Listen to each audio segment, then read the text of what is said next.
اور پنجاب اور سندھ دونوں میں کی گئی, اور اس کے ساتھ ساتھ مخصوص نشست بھی آپ کو پاکستان پیپلز پارٹی نے آفر کی. یہ بتائیں کہ ان دونوں میں گیپ کتنا تھا, کتنے عرصے کے بعد یہ آفرز آپ کو آئیں؟ یہ کچھ دنوں کا وقفہ ہے, ابھی چل رہا ہے نا سارا کچھ, اس سے پہلے تو نہیں تھا. یہ تو میرے خیال میں 8, 9, 10 مارچ کے بیچ میں شروع ہوا ہے کہ جو خبر آنی شروع ہوئی ہے کہ ہاں وہ چلا گیا ہے, وہ چلا گیا ہے, وہ چلا گیا. تو اس وقت پھر کسی نے مجھ سے کھڑے ہو کے بات کی, کوئی ایسا نہیں کہ میرے پاس ریکارڈ ہے یا کوئی اس طرح کی چیز ہے. تو آپ نے پارٹی کی لیڈرشپ کو اس حوالے سے بتایا, عمران خان صاحب کو اس حوالے سے آپ نے آگاہ کیا, اپنے تمام جو ٹاپ نوچ پہ بیٹھے ہیں آپ کے لیڈرز, ان کو بتایا کیسا ہو رہا ہے آپ کے ساتھ, یا سیدھی آپ نے میڈیا ٹاک کی؟ میں کراچی میں تھی اور میرا نہیں خیال تھا کہ ان کو بتانے کی ضرورت ہے, ان کو پتہ ہی ہے, لوگ جو جا رہے ہیں وہ سارے ایکسپوز ہو رہے ہیں آہستہ آہستہ. تو مجھے, میں آپ کو بتا رہی ہوں کہ وہ جو صاحب حیدرآباد کے ہیں انہوں نے مجھ سے بات کی اور میں نے ان کو وائس میسج تھا ان کا, پھر میں وائس میسج میں ہی ان کو جواب دیا. انہوں نے اس وائس میسج کو وائرل کر دیا, ورنہ تو کسی کو پتہ بھی نہیں چلتا اور میں کسی کو بتاتی بھی نہیں. تو اس کے بعد پھر پریس کانفرنس ہوئی ہماری کراچی کی کیبنٹ کی, انہوں نے مجھے بلا لیا کہ آپ پریس کانفرنس میں بتائیں آپ کو کیا ہوا ہے. وہ پھر وہاں بتانا مجھے پڑ گیا. تو وہ اس میں پھر ایک ٹی وی چینل کے اینکر کا فون آیا, کہنے لگے اس میں پریس کانفرنس میں آپ کی آواز ٹھیک سے نہیں آ رہی تھی کیونکہ میں دور بیٹھی ہوئی تھی مائک سے, تو آپ مجھے چھوٹی سی اپنی ویڈیو 2 منٹ کی بنا کے بھیج دیں. اب میں سفر کر رہی تھی, اسلام آباد کی طرف آ رہی تھی, گاڑی میں تھی, میں سوچ رہی تھی میں کیا کروں, کیسے کروں. پھر وہیں پہ ایئرپورٹ پہ کھڑے ہو کے ریسپشن پہ جو خاتون تھی وی آئی پی لاؤنج کے, ان سے میں نے کہا آپ اس کو پکڑ لیں میرے فون کو, میں 2 منٹ کی ویڈیو بنانی ہے. تو اس طرح وہ ویڈیو بنائی میں نے اور ان کو بھیج دی. اچھا, اب یہ بتائیے گا نصرت صاحبہ, چونکہ آپ نے ظاہر ہے اتنا بڑا الزام لگایا, کسی ایک فرد کا بھی آپ کہہ رہی ہیں نام نہیں لے رہی, بلکہ آپ نے پوری پاکستان پیپلز پارٹی کا جو ہے وہ نام لیا ہے. یہ بتائیے کہ اگر کل کو پاکستان پیپلز پارٹی آپ کو عدالت میں لے جاتی ہے اور کہتی ہے جی بتائیں کہ کس نے جو ہے وہ آپ کو یہ پیسے آفر کیے, کس نے آپ کو یہ نشست آفر کی, چونکہ آپ پارٹی کو ڈی فیم کر رہی ہیں, تو عدالت یقینی طور پہ آپ سے اس کے ثبوت مانگے گی. آپ کے پاس ایسے شواہد, ایسے امپیریکل ایویڈنسز موجود ہیں کہ آپ دکھا سکیں ہاں جی یہ آفر ہے جو مجھے کی گئی ہے؟ پروف نہیں کر سکوں گی کیونکہ میرے پاس ثبوت نہیں ہے, میں صرف بات ہوئی ہے میری, جس طرح ابھی تو آپ سے ہو رہی ہے, آپ ریکارڈ کر رہے ہیں نا, وہ صاحب میرے سامنے کھڑے تھے, انہوں نے مجھ سے بات کی, اور دوسری جو پنجاب سے آئی اس میں کسی اور.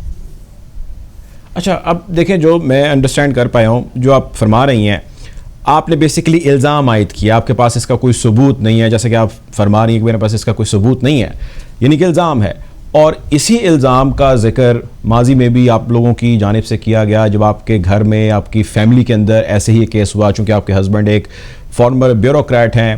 2012 میں ان کے اوپر الزام لگا, پھر اس کے بعد انویسٹیگیشنز ہوئیں, 12 کے قریب یعنی درجن کے قریب ایف آئی آرز ہوئیں. صرف کراچی کے اندر ہی ان کے اوپر 1 ارب روپے کی کرپشن کا الزام لگا, گرفتار ہوئے, 1 سال وہ بیل وداؤٹ جو ہے وہ اریسٹ رہے. اس کے بعد بھی انہوں نے عدالت کے جو سارا انویسٹیگیشنز تھی اس کے ذریعے سزائیں کاٹی.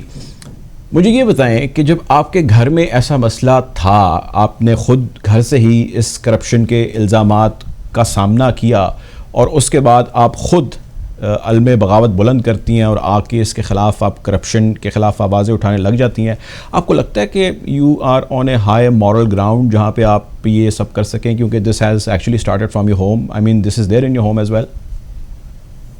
بالکل, کیونکہ میں نے ابھی سے پہلے آپ کو بات کی ہے کہ اگر میرا شوہر یا میرا بچہ کوئی قتل کر دیتا ہے تو اس کی ذمہ دار میں نہیں ہوں. دیکھیے وہاں پہ جو ہوا ہے, یہ جو ہمارے چیف جسٹس صاحب تھے, نام اچھا, لیکن دیکھیں the question still remains the same. آپ کے شوہر کے اوپر جب وہ EOBI کے اندر DG تھے, الزام تھا کہ انہوں نے کرپٹ پریکٹسز کی ہیں, انہوں نے قومی خزانے کو, ملک پاکستان کو تقریباً 1 ارب روپیہ جو ہے اس کا ٹیکہ لگایا ہے. اور یہ میں نہیں کہتا, یہ ایف آئی اے کی رپورٹس کہتی ہیں, ایف آئی اے کی انویسٹیگیشن کہتی ہے, اس کی فائنڈنگ کہتی ہے, جس کی بیس پہ میں پھر دہرا رہا ہوں کہ ان کو گرفتار کیا گیا اور ابھی وہ بیل پہ ہیں, اور ابھی بھی ان کے خلاف جو ہے وہ کیسز چل رہے ہیں, ٹرائل ہو رہا ہے. So question still remains there, you yourself is not on that high moral ground which you think you are, and you are blaming Pakistan People's Party with no proof. Do you think you have a solid argument here?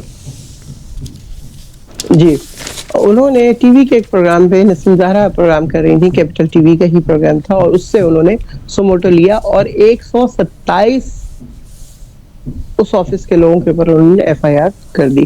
اب یہ لوگ آپ کو میں بتا رہی ہوں 2012 سے لے کے آج تک بھگت رہے. کتنا ہم لوگوں نے بھگتا ہے یہ ہمیں پتا ہے اور ہمارے فیملی کو پتا ہے. دس از آل ربش.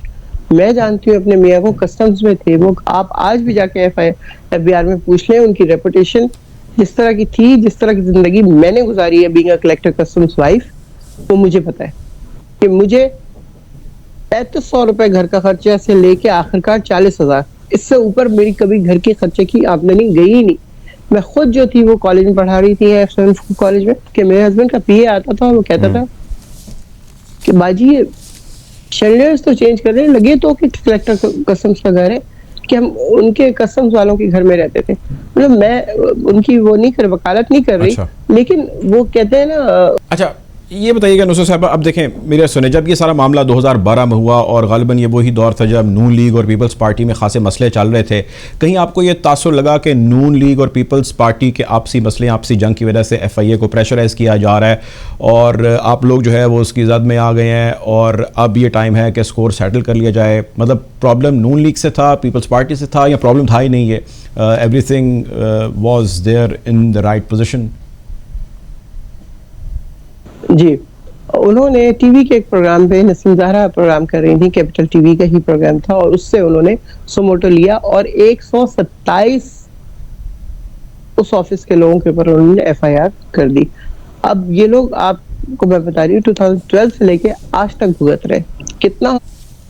اچھا اب دیکھیں میرا سوال یہ ہے, میں اس کو چلیں آگے بڑھتے ہیں. مجھے یہ بتائیے کہ جب آپ کے پاس کوئی ثبوت نہیں ہے, آپ کو عدالت میں لے جایا جاتا ہے اور آپ چونکہ الزام عائد کر رہی ہیں, آپ کو ڈیفیمیشن کے اندر کوئی پینلٹی لگتی ہے, تو آپ you will be there to bear that, اور کیا کریں گی آپ؟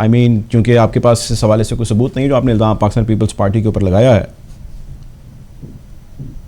سارے کے سارے غلط تھے. انہوں نے کہا کہ جس طرح, نہیں مجھے ہلکا سا اندازہ ہے یہ لوگ مجھ سے بات نہیں کرتے اس طرح کی, مجھے پریشان نہیں کرنا چاہتے ایکچولی. تو جو کچھ ہو رہا ہوتا ہے وہ میں خود دیکھ رہی ہوتی ہوں, آبزرو کر رہی ہوتی ہوں, وہ الگ چیز ہے. لیکن میں آپ کو بتا رہی ہوں جو پاسٹ ہے ان کا, وہ جا کے آپ نے جیسا خود کہا کہ میرے پاس ثبوت نہیں ہے, آپ کے ساتھ ایسی کانورسیشن ہوئی, اس کا آپ ذکر کر رہی ہیں, which actually is no evidence and is a blame. آپ کو لگتا نہیں ہے کہ آپ کو الزام واپس لے لینا چاہیے کیونکہ آپ کے پاس اس کا کوئی ثبوت نہیں ہے, یا you would stay firm on your grounds?